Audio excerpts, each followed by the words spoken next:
बात उतनी बड़ी नहीं थी, लेकिन इतनी छोटी भी नहीं थी कि हल्के में लिया जाता। उसके पीछे का मकसद और साजिश इतनी खतरनाक थी कि पूरी घटना जानने के बाद मैं दंग रह गया था। इस बात ने ये सोचने पर मजबूर कर दिया था कि आजकल के बच्चे छोटी छोटी बातों को लेकर इतने बड़े बड़े मंसूबे कैसे बना लेते हैं। उस दिन मैं थोड़ी देर से थाने पहुंचा था। इसकी वजह यह थी कि मेरे बेटे के स्कूल में सालाना समारोह था, इसलिए मुझे वहां जाना पड़ा था। थाने पहुंचकर मैंने ड्यूटी अफसर परमजीत सिंह को बुलाकर पूछा, कोई खास बात तो नहीं है? जी कोई खास बात नहीं, बस एक। परमजीत बात पूरी कर पाता, मुख्य मुंशी गुरजीत सिंह कुछ फाइलें लेकर हस्ताक्षर कराने आ गया। मैंने फाइलों पर दस्तखत करते हुए परमजीत सिंह को हाथ से बैठने का इशारा किया। वह मेरे सामने पड़ी कुर्सी पर बैठ गए। सभी फाइलों पर दस्तखत करके मैंने मुंशी से 2 चाय भिजवाने को कहा। मुंशी चला गया तो मैं परमजीत से मुखातिब हुआ, हाँ तो तुम क्या कह रहे थे? सर, लगभग 12 बजे टोल नाके पर तैनात हमारे थाने के पुलिस कर्मियों के पास एक लड़की भागती हौनफती आई। उसकी हालत बता रही थी कि किसी बात को लेकर वह काफी परेशान थी। पुलिसकर्मियों ने आगे बढ़कर उसकी उस हालत की वजह पूछी तो उसने हौंफते हुए कहा कि वह सतलुज नदी में कोई पूजा सामग्री फेंकने आई थी। सामग्री फेंककर जैसे ही वह लौटी 2 लड़कों ने उसे पकड़ लिया और जबरदस्ती खींचकर खेतों में ले गए, जहां उन्होंने उसके साथ जबरदस्ती की।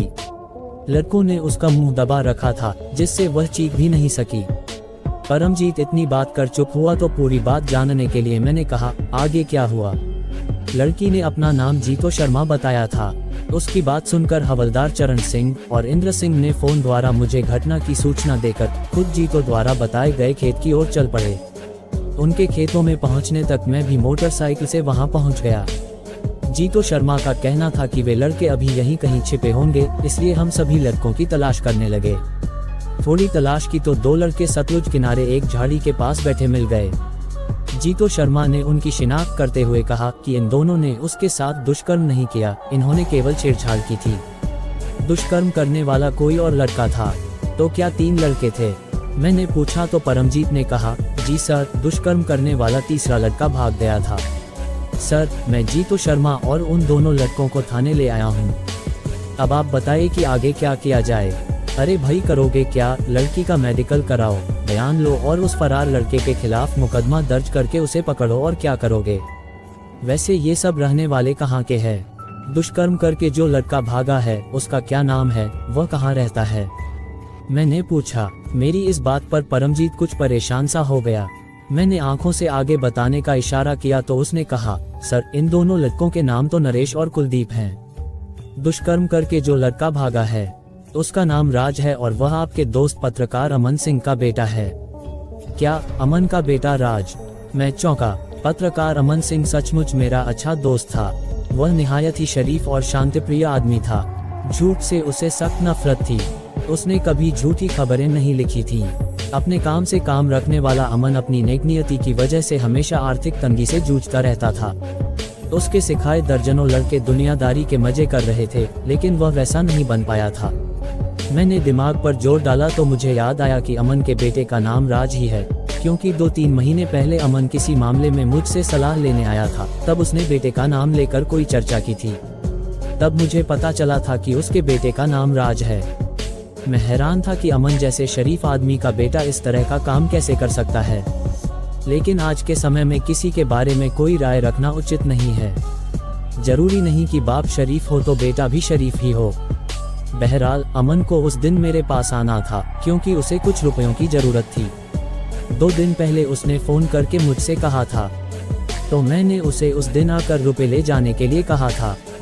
वह किसी भी समय आ सकता था। मैं सोचने लगा कि अमन जब अपने बेटे की इस करतूत के बारे में सुनेगा तो उस पर क्या गुजरेगी। उन दोनों लड़कों को ले आओ, मैंने कहा। मेरे कहने पर परमजीत सिंह ने नरेश और कुलदीप को लाकर मेरे सामने खड़ा कर दिया। दोनों देखने में ही आवारा लग रहे थे। उन्हें देखकर मैं सोच भी नहीं सकता था कि ऐसे घटिया लड़कों से राज की दोस्ती हो सकती है। फिर भी मैंने पूछा, सच सच बताओ, क्या बात है? नरेश थोड़ा तेज दिखाई दे रहा था। उसी ने कहा, सर, हमने उसे मना किया था। कहा कि छेड़छाड़ की बात और है, लेकिन वह नहीं माना। लड़की को पकड़ खेत में ले गया और लड़की की इज्जत खराब कर दी। वह सब तो ठीक है, लेकिन उस लड़के का नाम क्या है? कौन है वह? सर, उसका नाम राज है। उसके पापा पत्रकार हैं। उनका नाम अमन सिंह है। राज एक फाइनेंस कंपनी में असिस्टेंट मैनेजर है। इसके बाद उसने वही सब मुझे भी बताया जो उसने परमजीत को बताया था। नरेश के साथी कुलदीप ने भी वही सब बताया था जो नरेश ने बताया था। मैं उनसे पूछताछ कर ही रहा था कि अमन आ पहुंचा। मुझसे हाथ मिलाकर वह मेरे सामने कुर्सी पर बैठ गया तो मैंने शिकायती लहजे में कहा, तुम्हारे बेटे ने जो किया है, मुझे उससे ऐसी उम्मीद कतई नहीं थी। तुमने यही सब सिखाया है उसे। मेरा बेटा? आप मेरे किस बेटे की बात कर रहे हैं? राज की और किसकी? क्यों, क्या किया राज ने? अमन ने हैरानी से पूछा। एक लड़की के साथ जबरदस्ती की है। जबरदस्ती? क्या मतलब? भाई, एक लड़की के साथ दुष्कर्म किया है राज ने। मैंने आवाज पर जोर देकर कहा। यह आप क्या कह रहे हैं?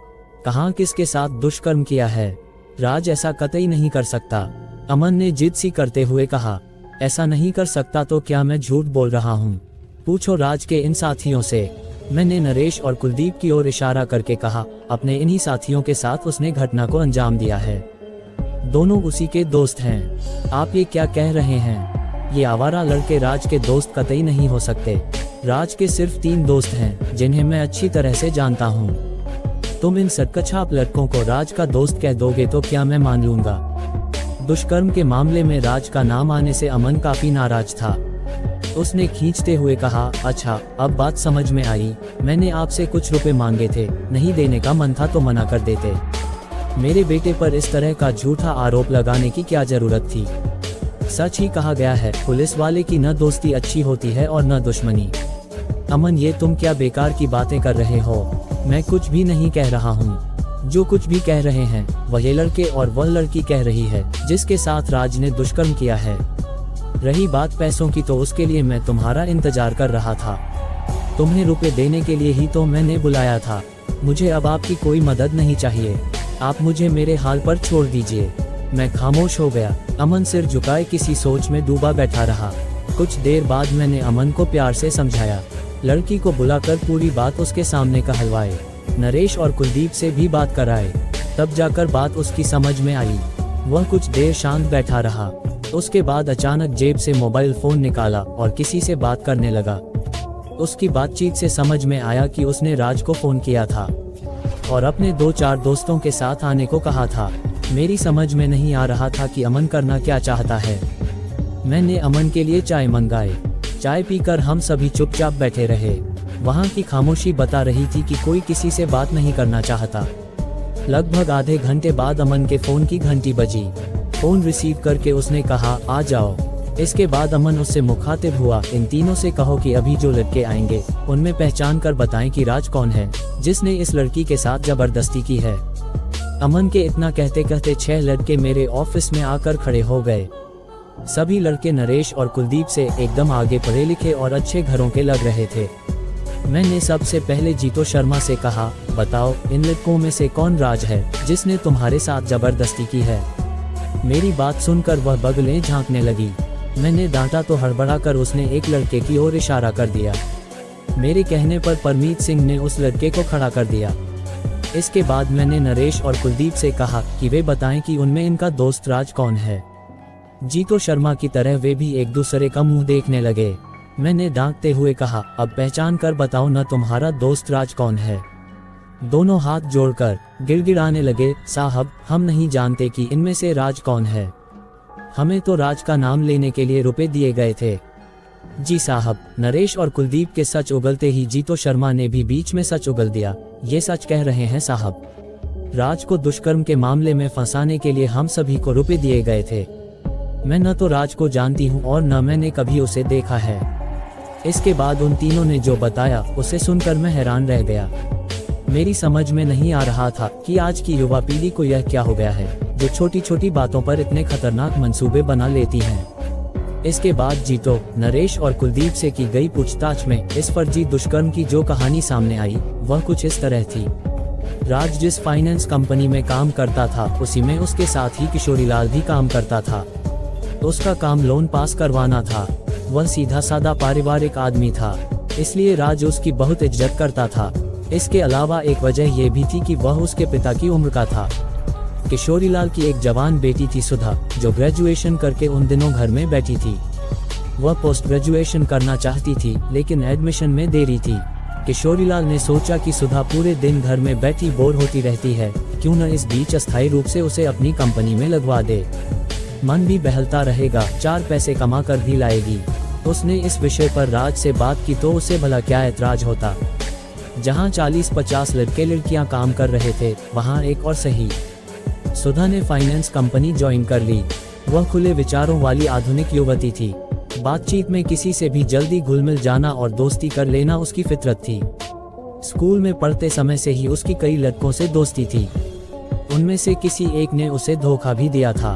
बहरहाल राज को देखते ही वह उसकी ओर आकर्षित हो गई थी, क्योंकि राज के खूबसूरत होने के साथ साथ कंपनी में भी उसकी बड़ी इज्जत थी। कोई न कोई बहाना बनाकर सुधा राज के नजदीक जाने की कोशिश करने लगी। इस कोशिश में उसने घुमा फिरा कर कई बार उससे प्यार करने का इशारा किया। उसने उससे यहाँ तक कह दिया कि वह एक लड़के से प्यार करती थी, लेकिन उसने उसे धोखा दे दिया था। अब माँ बाप उसकी शादी करना चाहते हैं, लेकिन वह अभी शादी नहीं करना चाहती।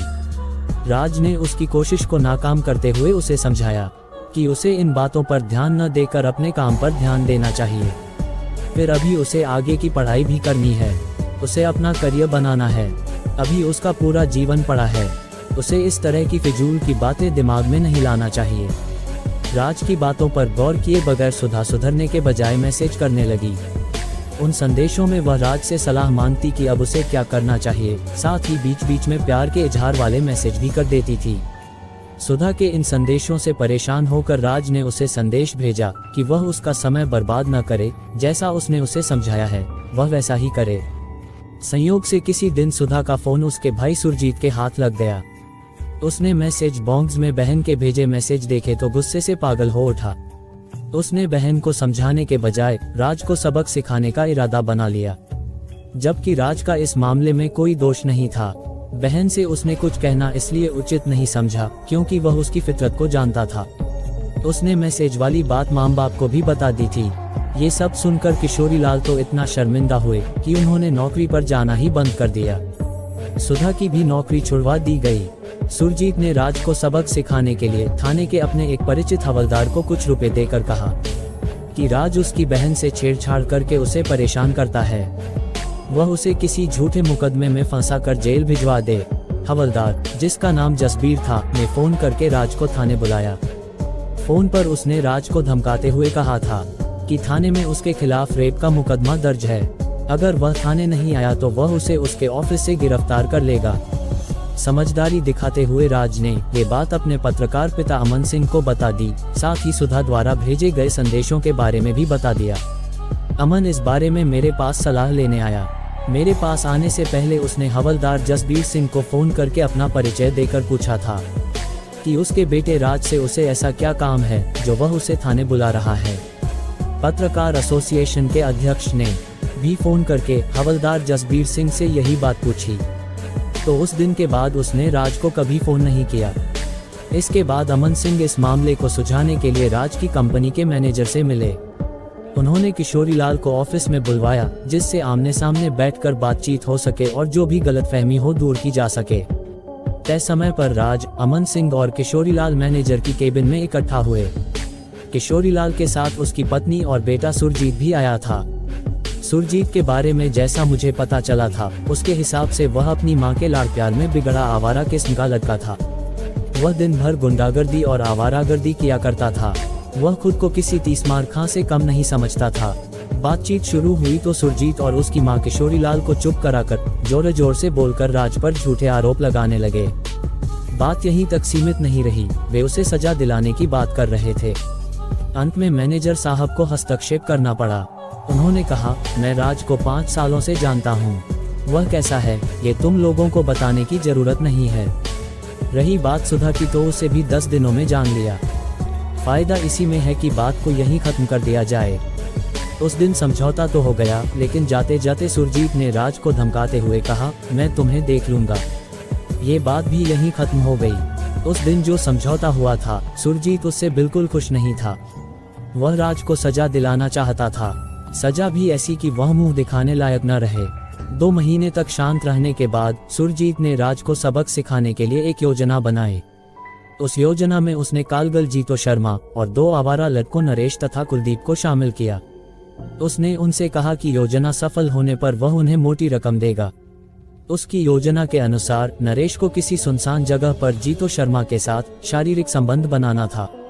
उसके बाद जीतो शर्मा थाने जाकर शिकायत दर्ज कराती कि उसके साथ दुष्कर्म हुआ है। जीतो पुलिस को उस जगह ले जाती जहां दुष्कर्म हुआ था। नरेश और कुलदीप वहीं छिपे रहेंगे, जिन्हें पुलिस दुष्कर्म का साथी मानकर थाने ले आती। थाने आकर जीतो शर्मा बताती कि इन दोनों ने दुष्कर्म नहीं किया, इन्होंने केवल छेड़छाड़ की थी। दुष्कर्म इनके दोस्त ने किया था जो भाग गया है। पुलिस जब नरेश और कुलदीप से उनके दोस्त का नाम पूछती तो वे उसका नाम राज बताकर उसका मोबाइल नंबर देते हुए उसके बारे में पूरी जानकारी दे देते। जीतो शर्मा के बयान और नरेश तथा कुलदीप की गवाही के आधार पर पुलिस राज के खिलाफ दुष्कर्म का मुकदमा दर्ज करके उसे जेल भिजवा देगी, क्योंकि जीतो के मेडिकल में इस बात की पुष्टि हो जाती कि उसके साथ शारीरिक संबंध बनाया गया है। छेड़छाड़ के आरोप में तुरंत दोनों की जमानत हो जाती, जबकि दुष्कर्म के आरोप में राज को जेल भेज दिया जाता। इस काम के लिए सुरजीत ने नरेश और कुलदीप को 5-5 हजार रुपए तथा जीतो शर्मा को 10,000 रुपए एडवांस भी दिए थे। इतने ही रुपए उन्हें तब और मिलने थे जब वे रिपोर्ट की कॉपी सुरजीत को देते। ये सारी कारगुजारी सुरजीत की बनाई थी। बहरहाल मैंने परमजीत सिंह से उन तीनों के बयान दर्ज करके जीतो को अस्पताल ले जाकर मेडिकल कराने को कहा। इसके बाद मैंने थाना मानावाला से हवलदार जसबीर को बुलवाकर पूछा, ये राज वाला क्या मामला है। उसने सब कुछ सच सच बता दिया। उसने कहा कि वह न राज को जानता है और न ही उसे उसके द्वारा की गई किसी छेड़छाड़ की बात मालूम है। सुरजीत ने उसे रुपए देकर राज पर झूठा मुकदमा दर्ज कराने के लिए कहा था, लेकिन बीच में राज के पत्रकार पिता के आ जाने से वह राज पर कोई कार्रवाई नहीं कर सका था। जसबीर ने यह भी बताया था कि उसके बाद भी सुरजीत उसके पास आया था और कह रहा था कि वह चाहे जितने रुपए ले ले, लेकिन राज पर दुष्कर्म का केस बनाकर उसे जेल भिजवा दे। लेकिन उसने उसे साफ मना कर दिया था। शायद इसीलिए वह उसका थाना क्षेत्र छोड़कर अपने मंसूबे को पूरे करने के मेरे थाना क्षेत्र में आया था। मैंने जसबीर की मुलाकात राज और अमन सिंह से भी कराई और उसे पूरी कहानी बताई। इसके बाद मैंने उससे कहा कि सुरजीत ने राज के खिलाफ अपनी बहन से छेड़छाड़ की जो झूठी रिपोर्ट दी थी, उस पर वह उसके खिलाफ कार्रवाई करे। जसबीर इसके लिए तैयार हो गया। अब तक परमजीत सिंह जीतो का मेडिकल करवा कर लौट आए थे। इसके बाद मैंने नरेश, कुलदीप और जीतो से पूछा, इसके बाद सुरजीत ने तुम लोगों से क्या करने को कहा था। उसने कहा था कि रिपोर्ट दर्ज होने के बाद मैं उसे फोन करूं। इसके बाद वह आता और रिपोर्ट की कॉपी लेकर मेरे बाकी रुपए देता। जीतो शर्मा ने कहा, ठीक है, तुम उसे फोन करके बताओ कि रिपोर्ट दर्ज हो गई है। पुलिस राज को पकड़ने उसके ऑफिस गई है। मेरे कहने पर जीतो ने सुरजीत को फोन करके वही सब कहा जो मैंने उसे समझाया था। सुरजीत ने जीतो शर्मा से आधे घंटे बाद मेन बाईपास चौक पर मिलने को कहा। मैंने परमजीत सिंह और जसबीर के नेतृत्व में एक टीम तैयार की और जीतो शर्मा के साथ सुरजीत को पकड़ने के लिए भेज दी। दरअसल मुझे सुरजीत पर बहुत गुस्सा आ रहा था, इसलिए नहीं कि राज मेरे दोस्त अमन सिंह का बेटा था। गुस्सा इस बात पर आ रहा था कि बहन की गलती मानकर उसे समझाने के बजाय वह एक निर्दोष को सजा दिलवाना चाहता था, वह भी सिर्फ अपने हम और झूठी शान के लिए। इस तरह के लोग एक तरह से समाज पर कलंक हैं और घृणा के पात्र बन जाते हैं। बहरहाल सुरजीत को पकड़ने गई टीम खाली हाथ लौट आई। वह बाईपास पर नहीं आया। पुलिस टीम उसके घर भी गई, लेकिन वह घर पर नहीं मिला। जीतो शर्मा ने कई बार फोन करके उससे बात करने की कोशिश की, लेकिन उसने अपना फोन बंद कर दिया था। शायद उसे पुलिसिया कार्रवाई की भनक लग गई थी, वह फरार हो गया था। बहरहाल जीतो, नरेश और कुलदीप के खिलाफ मैंने कार्रवाई करनी शुरू कर दी। नरेश पर मैंने जीतो से दुष्कर्म का मुकदमा दर्ज करना चाहा तो जीतो शर्मा और नरेश मेरे पैर पकड़कर गिड़गिड़ाने लगे। नरेश ने जीतो के साथ शारीरिक संबंध तो बनाए ही थे, जो मेडिकल रिपोर्ट से भी स्पष्ट हो गए थे, लेकिन जीतो ने कहा, साहब हमसे गलती हो गई है, हमें माफ कर दें, ये संबंध मेरी मर्जी से बने थे। जीतो शर्मा के इस नए बयान पर मैंने नरेश के खिलाफ दुष्कर्म का मुकदमा दर्ज करने के बजाय इमोरल ट्रैफिकिंग एक्ट देह व्यापार का मुकदमा दर्ज कर उन्हें हिरासत में ले लिया। कुलदीप के खिलाफ मैंने जीतो से छेड़छाड़ का मुकदमा दर्ज किया। अगले दिन तीनों को अदालत में पेश किया, जहां से उन्हें जमानत मिल गई। ये संयोग की ही बात थी कि राज मेरे पत्रकार दोस्त का बेटा था, वरना सुरजीत अपनी घिनौनी योजना को अंजाम देकर एक भले लड़के को जेल भिजवाकर उस पर एक ऐसा कलंक का टीका लगा देता जो पूरी जिंदगी न छूटता। इससे उसका जीवन भी अंधकार में हो जाता। कथा सत्य घटना पर आधारित